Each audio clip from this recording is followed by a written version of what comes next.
सर्वांना नमस्कार. Arjun Mayuri love स्टोरीचे 206 episode यापूर्वीच अपलोड केलेले आहेत. कृपया ते सर्व एपिसोड ऐकण्यासाठी आपल्या चॅनलला भेट द्यावी. आता पुन्हा बाटली फिरली आणि अर्जुनराव आणि राहुल एकमेकांच्या शेजारी बसले होते.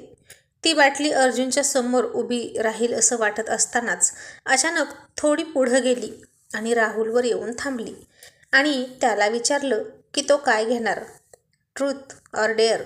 आणि राहुल म्हणाला, आपण पण डेअरच घेणार. यार, ह्या सगळ्या लेडीज असून हिंमत दाखवायला मागे पुढे पाहत नाहीत, तर मी मर्दासारखा मर्द असून मागे का राहू? चला, काय सांगायचं ते सांगा. मी तयार आहे.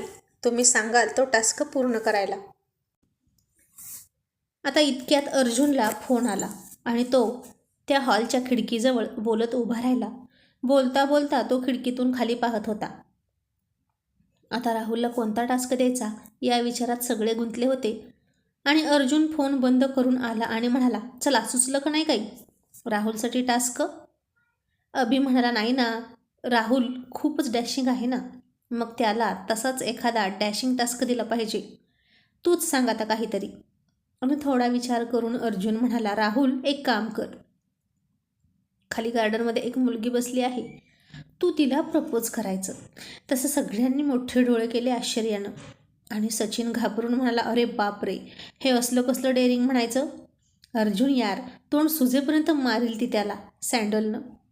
अर्जुन म्हणाला, मग आता त्यानं त्याचं कौशल्य दाखवून स्वतःचा मारही वाचवायचा आहे आणि हा टास्कही कंप्लीट करायचा आहे. आणि कोमल घाबरून म्हणाली, नको नको जिजू, अहो दुसरं काहीतरी सांगा ना. अहो, तिचं लग्न झालं असेल आणि तिचा नवरा असेल, तो सुद्धा मारेल यांना. अर्जुन म्हणाला, मग यानं काय बांगड्या भरल्या आहेत की काय? आपला राहुलसुद्धा पैलवान आहे की, तो पण ठेवून देईल ना तिच्या नवऱ्याच्या 2 थोबाडीत. आणि मयुरी म्हणाली, अहो, मग हे असलं चॅलेंज द्यायचं कशाला, मारामारीचं आणि भांडणाचं? आपण इथे एन्जॉय करायला आलो आहे ना, मग हे असलं काहीतरी व्हायला नको. राहुल भाऊजी, तुम्ही असलं काहीही करणार नाही. त्यापेक्षा तुम्ही खरं बोलण्याचा टास्क घ्या. कोमल म्हणाली, हो हो, तसंच करा राहुल, तुम्ही जिजूंचं ऐकू नका. अर्जुन म्हणाला, बायकांनी मध्ये मध्ये तोंड घालायचं नाही हां, मला ते चालणार नाही. मी सांगितलं ना एकदा तर सांगितलं. राहुल, तू तोच टास्क घ्यायचा. आणि रॉयल बॉयज असे कोणालाच घाबरत नाहीत. तुमचं ऐकून त्याला बांगड्या भरायचा टास्क देऊ का? यार, या बायका पण ना नवऱ्याला इतका खोळं करून टाकतात की बास, काही बोलायची सोयच ठेवत नाहीत. रात्रीचा प्रवास करू नका, गाड्या हळू चालवा, याला शिवी देऊ नका, त्याला आडवं बोलू नका, साऱ्यांना साष्टांग नमस्कार घाला, हो ना. आणि असं गोड बोलून सगळ्यांनाच आडवं बांधून गेलो तर झालं कल्याण. मग चैतन्य म्हणाला, मग काय तर, लग्नाच्या आधी कसं फ्री वर्ल्डसारखं मुक्त संचार करायचो आणि आता 7च्या आत घरात. लगेच फोन येतो पाठीमागून, निघालात की नाही असं विचारलं जातं आणि पोहोचेपर्यंत सारखा फोन, कुठंपर्यंत आलात. आणि मेघा म्हणाली, आणि तुम्ही किती खोटं बोलता. म्हणायचं आलो हां 2 मिनिटात, पण यायचं कधी 2 तासानं. ही अशीच पद्धत आहे का तुम्हा रॉयल बॉयजची? चैतन्य म्हणाला, मग तुम्हाला तशीच शेंडी लावायची असते. सारखी कटकट केली की माणूस असाच करतो. माणूसच काय, देवसुद्धा असंच करतो. शंकर महादेव पार्वती मातेला किती शेंड्या लावायचे, याच्या कथा ऐकल्यात ना? मेघा म्हणाली, हो ऐकल्यात ना, आणि त्या कथा वाचून वाचूनच तुमच्यासारखा नवरा मिळाला, खोटारडा. आता तसे सगळे हसायला लागले आणि चैतन्य चिडून म्हणाला, मी खोटारडा काय? थांब, तुला दाखवतोच. तुला ना उगीच 10,000 रुपये दिले. मेघा बोलण्याच्या ओघात म्हणाली, पण त्या बदल्यात तुम्हालाही बरंच काही मिळणार आहे की. तसं सगळ्यांनी मेघाकडे पाहिलं आणि तिने लाजून तोंड झाकून घेतलं.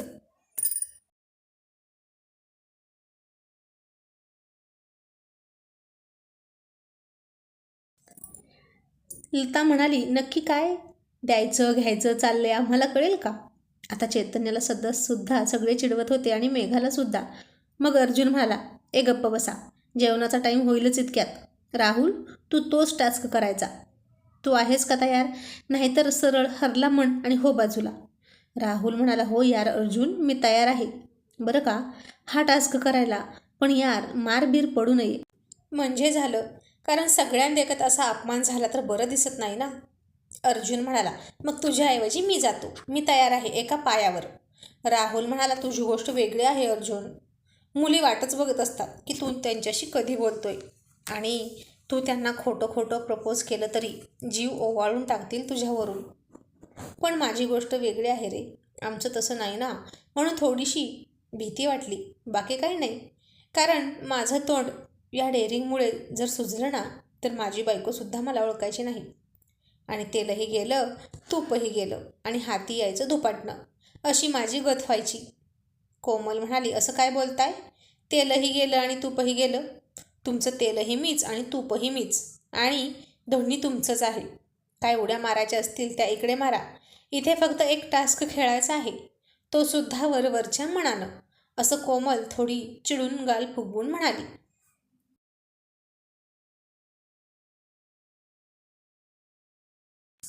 आणि अर्जुन म्हणाला, बहुतेक कोमल मॅडमना राग आला वाटतं, त्यांचा नवरा कोणाला तरी प्रपोज करणार म्हणून. खोटं खोटं का असे ना, पण शेवटी प्रपोज ते प्रपोज असतं ना. कोमल म्हणाली, मग काय तर जिजू, मलाच प्रपोज करायचं चॅलेंज द्यायचं ना त्यांना.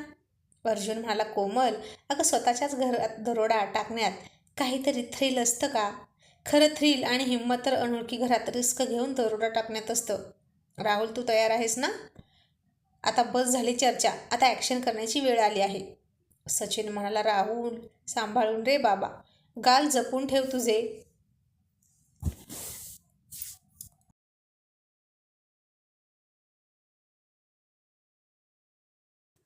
तसा हसून चैतन्य म्हणाला, आठवतंय ना लास्ट टाईम, म्हणजे खूप वर्षापूर्वी राहुलचे गाल कसे सुजले होते, असे टम्म फुगले होते मारुतीरायासारखे. सचिन म्हणाला, हो ना, मलाही आठवतंय. अभि म्हणाला, मी नव्हतो त्या दिवशी तुमच्यासोबत, पण दुसऱ्या दिवशी कॉलेजमध्ये त्याचं तोंड बघूनच खूप हसत होते सगळे, एवढं मात्र आठवतंय. पण झालं होतं काय? कोमलने विचारलं. आणि राहुल म्हणाला, अगं त्याचं काय झालं, लास्ट इयरला असताना परीक्षा संपली, शेवटचा पेपर दिला आणि सगळेजण आपल्या शेतामध्ये आले होते, आणि मग आम्हाला एका लिंबाच्या झाडावर खूप मधाची पोळी दिसली, आणि मध खाण्यासाठी आम्ही ती पोळी काढली. तसा अर्जुन म्हणाला, राहुल, आपण एका दिवशी 7 पोळी खाल्ली होती, हो की नाही? आणि त्यातला मध आठवतंय ना? यार रेकॉर्ड ब्रेक मध खाल्ला होता, त्यानंतर एकदाही नाही खाल्ला. आणि मयुरी हळूच गालात हसत म्हणाली, तरीच अर्जुनराव इतके गोड आहेत, अगदी मधासारखे, पण कधी कधीच असे गोड असतात. मगाशी मला कसं तिखट बोलले, मिरचीच्या ठेच्यासारखे. कोल्हापूरची मिरची आहेत एक नंबरचे. आणि अर्जुन तिच्या हसण्यावरून तिच्या मनात काय चाललंय हे ओळखून म्हणाला, बायको, काही म्हणालीस का गं? तुझा चेहरा तर बोलायला लागलाय. आणि मयुरी म्हणाली, नाही, काहीच नाही. तुम्ही काय सांगत होता ते सांगा. आणि राहुल म्हणाला, सांगायचं काय वहिनी, अहो हे सगळे बसले होते खाली झाडाच्या. 7 मधाची पोळी आम्ही सगळ्यांनी खाल्ली, तोपर्यंत एकही माशी चावली नाही. सगळ्या कशा आपण होऊन उठून जायच्या, आणि आम्हाला आपोआप मध मिळायचा. आणि 8वं मधाचं पोळं काढण्यासाठी मी चढलो झाडावर. म्हणजे मला या सगळ्यांनी झाडावर चढवलं, आणि सगळ्या माशा चिडल्या ना, आणि सगळ्यांनी माझ्यावर हल्ला चढवला.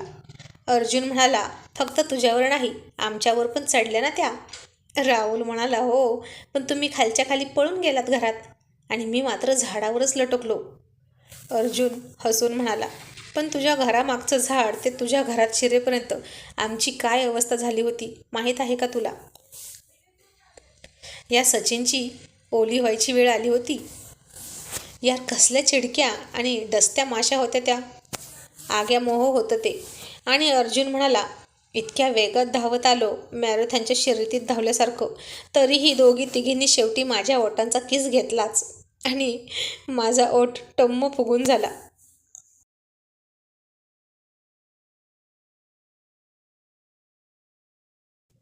तसे सगळेजण त्याच्या या मिश्किल बोलण्यावर हसले. आणि मयुरी म्हणाली, मग मध लागला ना होता तुमच्या तोंडाला गोड गोड, म्हणून त्यांनी तुमचा किस घेतला असेल.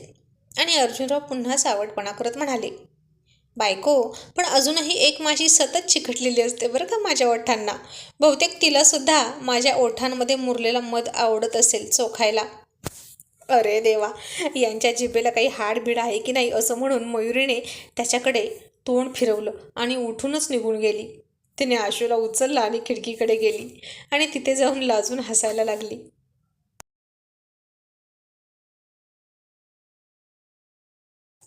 आणि बाकीच्या रॉयल लेडीजसुद्धा लाजून गप्प बसल्या. आणि मग सचिन म्हणाला, मग राहुल काय ठरवलं सांग पटकन. आणि राहुल म्हणाला, आता जातो आणि तिला प्रपोज करतो. चैतन्य म्हणाला, राहुल तोंड बघितलं का आरशात? लंका जाळून आलेल्या वानरासारखं काळं तोंड आहे तुझं. आणि ती पोरगी बघ, कसली दुधासारखी पांढरी शुभ्र आहे. ती तुला भीक घालणार नाही. राहुल म्हणाला, आणि मला तिची भीक नकोसुद्धा. माझी बायको सुद्धा लोण्यासारखी पांढरी शुभ्र आणि मऊ आहे. मला हा फक्त प्रॅक्टिकली टास्क पूर्ण करायचा आहे. इमोशनली अटॅचमेंट नाही करायची त्यात. चला मी येतो, असं म्हणून राहुल निघाला. तसा चैतन्य म्हणाला, ए थांब, मी पण येतो बरोबर, तुझ्यावर लक्ष ठेवायला की तू काय काय म्हणतोस. चैतन्य आणि राहुल खाली गेले तसे सगळे रॉयल बॉयज आणि रॉयल लेडीज खिडक्या पकडून उभा राहिल्या राहुलची गंमत बघायला. आणि ती मुलगी आता एकटीच बसली होती. तिच्या बॉयफ्रेंडची वाट बघत बसली होती. तिथे गेल्यावर राहुल थोडा घाबरला आणि म्हणाला, चैतन्य यार, असलं कधीच नाही केलं. हा अर्जुन पण ना गाढव असलं काहीतरी करायला लावेल मला वाटलंच नव्हतं. चैतन्य म्हणाला, घाबरू नकोस, चल माझ्यासोबत. आधी मी बोलतो तिच्याशी, मग तू बोल. आणि मग चैतन्य आणि राहुल तिच्याजवळ गेले. आणि चैतन्य खूप शायनिंग मारत म्हणाला, excuse me miss, my name is Chaitanya and I want to say something to you about my friend Rahul. आणि ती मुलगी म्हणाली, मला मराठी येतं, मराठीत बोला. तसा चैतन्याचा सपाटून अपमान झाला. त्याचं तोंड खूप पडलं आणि राहुलनं तोंडाला हात लावून त्याचं हसू अडवलं. आणि मग चैतन्य घसा साफ करत म्हणाला, अरे वा, खूप छान. नेहमी आपल्या मातृभाषेत बोललेलं कधीही चांगलंच, हो ना? आपल्याला आपल्या मातृभाषेचा अभिमान तर पाहिजेच. आणि ती मुलगी म्हणाली, हे मला नका सांगू, स्वतःला सांगा. आणि काय काम होतं? तिच्या अशा सडेतोड बोलण्यामुळे राहुल तर आत्ताच गरबगडीत झाला होता. आणि मग चैतन्य म्हणाला, हा माझा मित्र राहुल, याला तुमच्याशी काहीतरी बोलायचं आहे. ती मुलगी म्हणाली, मी तुम्हाला ओळखते का? चैतन्य म्हणाला, नाही, आपण पहिल्यांदाच भेटतोय. मग ती म्हणाली, बरं ठीक आहे, बोला पटकन, माझा मित्र येईलच इतक्यात. आणि तसा राहुल मनात म्हणाला, हिचा बॉयफ्रेंड यायच्या अगोदरच आणि त्यानं मला फटके द्यायच्या आतच बोललेलं बरं. आणि राहुल म्हणाला, I love you, will you marry me?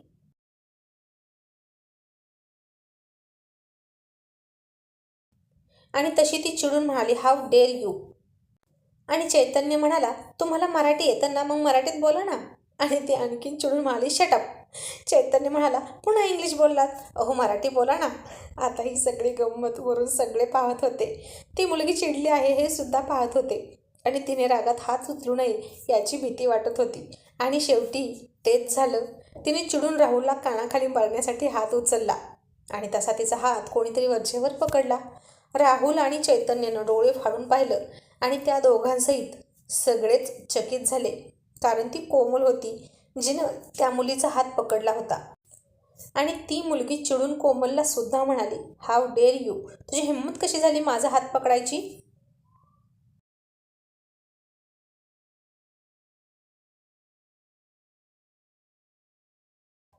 आणि कोमल म्हणाली, माफ कर, पण खरंच ही डेअरच आहे आणि हे माझे मिस्टर आहेत. आणि ट्रूथ ऑर डेअरचा गेममध्ये तुला प्रपोज करण्याचं चॅलेंज त्यांना देण्यात आलं होतं, पण बस इतकंच. आणि ती मुलगी आता हसायला लागली. तसा राहुल आणि चैतन्याचा जीवात जीव आला आणि राहुल तिला म्हणाला, सॉरी. आणि सगळे तिथून निघून आले. आणि मयुरी म्हणाली, वाग कोमल, बरे ऐन टाईमला तिथे गेलीस ग, नाहीतर आम्ही घाबरलो होतो. त्या मुलीनं माणसं गोळा केली असती आरडाओरडा करून, तर काय झालं असतं? आणि अर्जुन म्हणाला, मेवणीबाई, मानलं बरं का तुम्हाला, आज तुम्ही सावित्री बनून तुमच्या सत्यवानाला वाचवलं थप्पड खाण्यापासून. आणि कोमल म्हणाली, मग काय, मी बघत बसायचं होतं का जिजू? तिनं खानाखाली दिली असती तर हा प्रसंग मी आयुष्यभर नसते विसरले. माझ्या देखत माझ्या नवऱ्याला कोणीतरी थप्पड मारावी आणि मी बघत बसायचं का? या गोष्टीचा मला खूप त्रास झाला असता. नवऱ्याचा अपमान असा डोळ्यात देखत झालेला पाहून मला नसतं सहन झालं. राहुल म्हणाला, खरंच की काय कोमल, तुला इतकं काय काय वाटतं ग माझ्याबद्दल? मला तर हे माहीतच नव्हतं. आणि समज जर तिनं माझ्या कानाखाली दिली असती तर काय केलं असतं? कोमल म्हणाली, मी सुद्धा तिच्या कानाखाली दिली असती.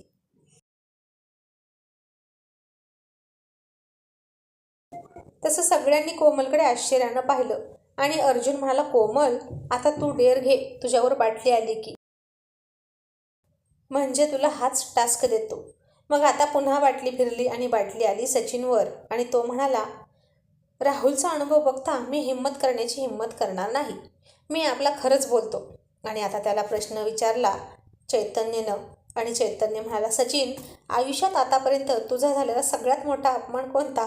आणि आता या प्रश्नानं सगळे हसले आणि सचिन म्हणाला, झाला होता ना, सगळ्यात मोठा अपमान झाला होता माझा कॉलेजमध्ये असताना, ते सुद्धा या नालायक वात्रट अर्जुनमुळे. आणि सचिन सांगायला लागला, केमिस्ट्रीचं प्रॅक्टिकल होतं. एकतर एकाही प्रॅक्टिकलला वर्षभर हजर नसायचो आम्ही. कधीतरी पौर्णिमेच्या चंद्रासारखं उगवायचं. पण कांबळे सर आताच येऊ देत नव्हते. मग लगेच युटर्न घ्यायचा आणि पिक्चर बघायला जायचं. आणि शेंगदाणे घेऊन ते खात 3 तास मस्त पिक्चर बघत बसायचं. एकही पिक्चर सोडत नव्हतो आम्ही. नवीन आलेला प्रॅक्टिकल बुडवून जायचं पिक्चरला. आणि आता शेवटी कसं बसं एका प्रॅक्टिकलच्या बॅचला हजेरी लावली, नाहीतर फायनलला मार्क मिळाले नसते आणि नापास झालो असतो म्हणून.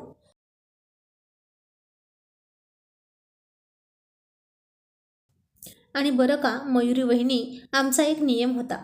एका जरी रॉयल मेंबरला सरांनी घेतलं नाही ना प्रॅक्टिकलला, तर आम्ही 5ही जण प्रॅक्टिकलवर लात मारत होतो आणि पिक्चरला जात होतो. काय व्हायचं ते नुकसान 5ही जणांचं होऊ द्या, असा आमचा नियम होता. आणि आजच्या प्रॅक्टिकलला कॉलेजचे प्रिन्सिपल भेट देणार होते. ते विद्यापीठामध्ये सुद्धा कार्यरत होते. मग आम्हालाही माहिती नव्हतं की प्रिन्सिपल येणार आहेत. आम्ही तर कांबळे सरांची गंमत करणार होतो, कारण वर्षभर खूप त्रास दिला होता त्यांनी. म्हणून कांबळे सर प्रिन्सिपलची वाट बघत बाहेर उभा होते. त्यांनी सगळी तयारी केली होती आणि या वात्रट नालायक अर्जुननं क्वेश्चन पेपरचे सगळे तुकडे तुकडे केले आणि ते एका पिशवीत भरून दरवाजाच्या वर ठेवले. त्याला दोरी बांधली आणि मला दरवाजाच्या मागं उभा केलं, ती दोरी पकडून. आणि हे सगळे लांब उभं राहिले आपल्या आपल्या जागेवर. आणि आता ती सगळी टीम दरवाजातून आत आली आणि अर्जुननं माझ्याकडे इशारा केला. तशी मी दोरी सोडली आणि सगळे कागदाचे तुकडे प्रिन्सिपल सरांच्या अंगावर पडले आणि सगळ्यांची पाचावर धारण झाली. आणि माझं तर काही विचारूच नका, तिथल्याच चंचू पात्रात बुडून जीव द्यावा असं मला वाटत होतं. पण ते चंचू पात्रसुद्धा मला दिसत नव्हतं, कारण डोळ्यापुढे अंधारी आली होती. आता मला रस्टिकेट केल्याशिवाय राहणार नव्हते असंच वाटलं मला. आणि कांबळे सर तर जाम घाबरले होते. आणि आता हे ऐकून लताच म्हणाली, आणि मग काय झालं? सचिन पुढे म्हणाला, मग काय, मोठ्या मनाच्या वात्रट अर्जुनरावांनी प्रिन्सिपल साहेबांसमोर चूक कबूल केली की ही सगळी त्याच्या सुपीक डोक्यातली आयडिया होती आणि कांबळे सरांना त्रास देणं हा हेतू होता. कारण सचिन असा करणार नाही यावर सगळ्यांचा विश्वास होता. आता अर्जुनच्या विरोधात काय बोलायचं, कारण त्याच्या एका हाकेवर अख्खं कॉलेज त्याच्या मागे येत होतं. 1-2 वेळा त्याने स्ट्राईकसुद्धा घडवून आणला होता विद्यार्थ्यांचा. फी वाढवली त्याविरोधात. त्यामुळे कॉलेज प्रशासन अर्जुनला जरा गोडच बोलत होतं. कोणताही नवीन नियम करायचा असला की पहिलं अर्जुनला विचारायचे, नाहीतर राडा झालाच म्हणून समजा. भाड्या कॉलेजला असणारा फार वात्रट होता, सगळ्यांच्या खोड्या काढायचा आणि खूप डेंजरससुद्धा होता. आणि मयुरी म्हणाली, मग आता कमी डेंजरस आहेत का भाऊजी? आताही तुमचा मित्र तसाच आहे. राहुल म्हणाला, वहिनी चुकताय तुम्ही. अहो तुमच्याशी लग्न झाल्यापासून सुधारला आहे हा भाड्या. तुम्ही कॉलेजमधले अर्जुनराव बघायला हवे होते.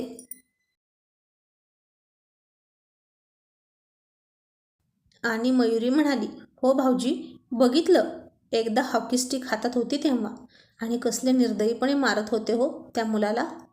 बरं पुढे काय झालं? मेघा म्हणाली. सचिन म्हणाला, मग काय, अर्जुनच्या प्रामाणिकपणाबद्दल त्याला शाबासकी मिळाली. आणि कोमल म्हणाली, आणि भाऊजी तुम्हाला काय मिळालं? सचिन म्हणाला, मला मिळाली ना शिक्षा, सलग 5 दिवस गेटवर उभा राहून बेल देण्याची. वॉचमनची ड्युटी मिळाली मला आणि हाच माझ्या आयुष्यातला सगळ्यात मोठा अपमान. असं म्हणून सचिनने तेव्हा चेहरा दोन्ही उंजळीत लपवून ठेवला होता. कारण येणारे जाणारे मुलं मुली सगळे त्याच्याकडे बघून हसायचे आणि आताही सचिननं तसंच तोंड झाकून घेतलं आणि सगळे रॉयल बॉयज आणि रॉयल लेडीज त्याला खूप खूप हसत होते. आता सचिनच्या अपमानाच्या या आठवणीला पुन्हा उजाळा मिळाला होता आणि सगळ्या रॉयल लेडीज वात्रट नवऱ्यांची कॉलेज लाईफ कौतुकानं ऐकत होत्या.